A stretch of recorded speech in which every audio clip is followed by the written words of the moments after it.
جو بات قرآن سے ثابت ہو جائے، جو بات حدیث پاک سے ثابت ہو جائے، یہ اہمیت ہے حدیث کی۔ جی چاہتا ہے کہ حدیث کی عظمت پر ایک اور حدیث آپ کے سامنے پیش کروں۔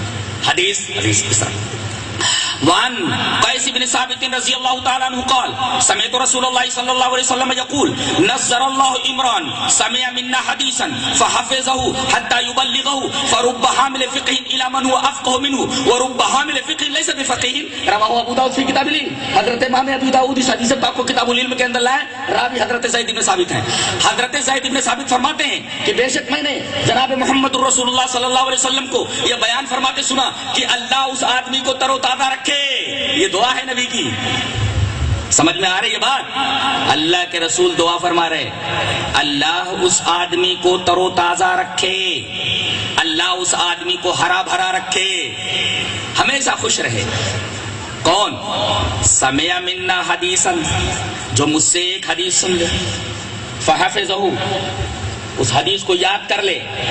سمع منا حدیثا، ایک حدیث کو سنے، فحفظہ، اس حدیث کو یاد کر لے، حتی یبلغہ، اور اس حدیث کو لوگوں تک پہنچا دے، تو ایسے آدمی کے لیے میری دعا ہے کہ وہ ہمیشہ تر و تازہ رہے۔ اب بتائیے، حدیث کو یاد کرنا، ایک حدیث کے یاد کرنے کی یہ فضیلت ہے، تو جو بہت ساری حدیثیں لوگ یاد کرتے ہیں ان کی کتنی بڑی فضیلت ہے۔ اللہ کے رسول نے فرمایا اللہ اس آدمی کو ہرا بھرا رکھے، تر و تازہ رکھے، خوش و خرم رکھے، ہمیشہ خوش رہے، جو آدمی میری ایک حدیث کو سنے، اس کو یاد کرے اور اسے لوگوں تک پہنچا دے۔ میں نے وہ حدیث یاد کی، سنی، کتاب میں پڑھی اور میں نے آپ تک پہنچا دیا، یہ ہے حدیث یاد کرنے کی فضیلت۔ تقریر کا مطلب یہ ہے کہ آپ اللہ کی بات بتا دیں، اس کے رسول کی بات بتا دیں، آپ کی بات ختم ہو گئی، آپ کو کچھ اور بولنے کی ضرورت نہیں۔ فلاں فرقہ ویسا تو فلاں فرقہ ویسا تو وہ کافر تو وہ کافر، یہ تمام چیزیں کہنے کی ضرورت نہیں آپ کو، بالکل بھی نہیں۔ آپ اللہ اور اس کے رسول کی بات بتا دیں، آپ کا کام ختم ہو گیا۔ اگر یہی معاملہ اختیار کر لیا جائے تو سارے جھگڑے ختم ہو جائیں۔ تو یہ حدیث یاد کرنے کی فضیلت، ایک حدیث یاد کر لے اور اسے لوگوں تک پہنچا دے، یاد کر کے۔ اور نبی کریم صلی اللہ علیہ وسلم کے زمانے میں لوگ حدیث یاد کرتے تھے، جسے قرآن یاد کرتے تھے۔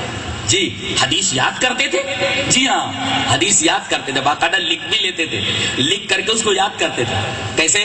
حدیث اس طرح۔ وعن عبداللہ ابن عمرو رضی اللہ تعالیٰ عنہ قال كنت اكتب كل شيء اسمعه من رسول الله صلی اللہ علیہ وسلم اريد حفظه فنهتني قریش وقالوا اتكتب كل شيء تسمعه من رسول الله صلى الله عليه وسلم ورسول الله صلى الله عليه وسلم بشر يتكلم في الغضب والرضا فامسكت عن الكتاب فذكرت ذلك لرسول الله صلى الله عليه وسلم فأومى بإصبعه إلى فيه فقال اكتب فوالذي نفسي بيده ما يخرج منه الا حق رواه ابو داؤد في کتاب العلم۔ حضرت امام ابی داؤد اس حدیث پاک کو ایسے کتاب العلم کے اندر لائے اور راوی حضرت عبداللہ ابن عمر ابن عاص ہیں۔ حضرت عبداللہ ابن عمر ابن عاص فرماتے ہیں کہ میں جناب محمد رسول اللہ صلی اللہ علیہ وسلم سے جو کچھ سنتا اس کو لکھ لیتا۔ کنت اکتب کل شیء اسمعه من رسول اللہ صلی اللہ علیہ وسلم اريد حفظه، میں جو کچھ جناب محمد رسول اللہ صلی اللہ علیہ وسلم سے سنتا میں اس کو لکھ لیتا۔ کیوں؟ اريد حفظه، تاکہ میں اس کو حفظ کروں، یاد کروں۔ تو قریش نے مجھ کو ڈانٹا، منع کیا، ارے ساری باتیں جو تو رسول سے سنتا اس کو لکھ ڈالتا ہے۔ وہ رسول اللہ صلی اللہ علیہ وسلم بشر، رسول اللہ صلی اللہ علیہ وسلم انسان ہے، یتکلم فی الغضب والرضا، آپ کبھی غصے میں بولتے ہیں اور کبھی خوشی میں بولتے ہیں، تو غصے والی چیز بھی لکھ لیتا ہے، تو ساری باتیں مت لکھ۔ کہتے ہیں میں لکھنے سے بعد آ گیا، لکھنا چھوڑ دیا، لیکن میرے دل میں بات کھٹکتی رہتی تھی، یار رسول اللہ صلی اللہ علیہ وسلم کی بات لکھ لیا کرتا تھا میں۔ یہ لوگ کہہ رہے ہیں کہ کائے کو لکھتا ہے، رسول اللہ صلی اللہ علیہ وسلم بشر ہے، کبھی غصے میں بول دیتے اور کبھی خوشی میں بولتے، تو سب لکھ لیتا ہے۔ غصے میں بولتے تو کہیں غلط نہ ہو جائے. تو کہتے ہیں کہ یہ بات میرے دل میں کھٹکتی رہتی تھی, لکھنا تو چھوڑ دیا کچھ دنوں تک, لیکن دل میں بات کھٹکتی رہتی تھی. ایک دفعہ میں جناب محمد رسول اللہ صلی اللہ علیہ وسلم کی خدمت میں آیا اور میں نے کہا کہ اللہ کے رسول ایک بات پوچھنی ہے. کہا کہ پوچھو. کہا کہ میں آپ کی ہر بات کو لکھ لیا کرتا تھا, لیکن قریش نے یہ کہا کہ رسول اللہ صلی اللہ علیہ وسلم بشر ہیں, کبھی غصے میں بولتے کبھی خوشی میں بولتے, تو ساری باتیں مت لکھ. کیا یہ صحیح ہے؟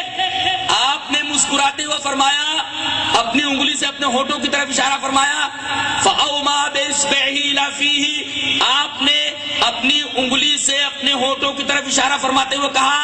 فَقَالْ اُكْتُبْ, لکھتا رہے, میں جو بولوں لکھ. جہاں تک غصے میں بولنے کی بات ہے, فَوَالَّذِي نَفْسِي بِيَدِهِ, اس ذات کی قسم جس کے ہاتھ میں میری جان ہے, اللہ کی قسم کھا کر کے کہتا ہوں, ما یخرج منہ الا حق, میری زبان سے جو کچھ نکلتا ہے حق ہی نکلتا ہے. غصے میں بولوں تب بھی حق, خوشی میں بولوں تب بھی حق. اللہ نے کتنی پیاری بات کی. یہ ہے رسول کا مرتبہ, یہ ہے رسول کا مقام, کہ رسول اگر خوشی میں بولے تب بھی حق, اور اگر غصے میں بولے تب بھی حق. یہ ہے نبی کا مرتبہ. اللہ نے فرمایا, والنجم اذا هوى ما ضل صاحبكم وما غوى وما ينطق عن الهوى ان هو الا وحي يوحى. میرا نبی اپنی خواہش سے کچھ نہیں کہتا, وہ جو کچھ بولتا ہے زبان اس کی ہوتی ہے اور بات میری ہوتی ہے. وما ينطق عن الهوى, یہ مرتبہ کسی کا نہیں, یہ مرتبہ کسی پیر کا نہیں, یہ مرتبہ کسی فقیر کا نہیں, یہ مرتبہ کسی مولوی کا نہیں, یہ مرتبہ کسی عالم کا نہیں, یہ مرتبہ کسی امام کا نہیں. سب سے غلطی ہو سکتی ہے, غلطی صرف نہیں ہوتی تو جناب محمد الرسول اللہ صلی اللہ علیہ وسلم سے نہیں ہوتی, اس لیے کہ آپ نبی معصوم ہیں. لہذا جو معصوم ہو اس کی بات معصوم ہوتی ہے, اس کی ہر بات لینے کے لائق ہوتی ہے. جو غصے میں بولے تب بھی حق, اور جو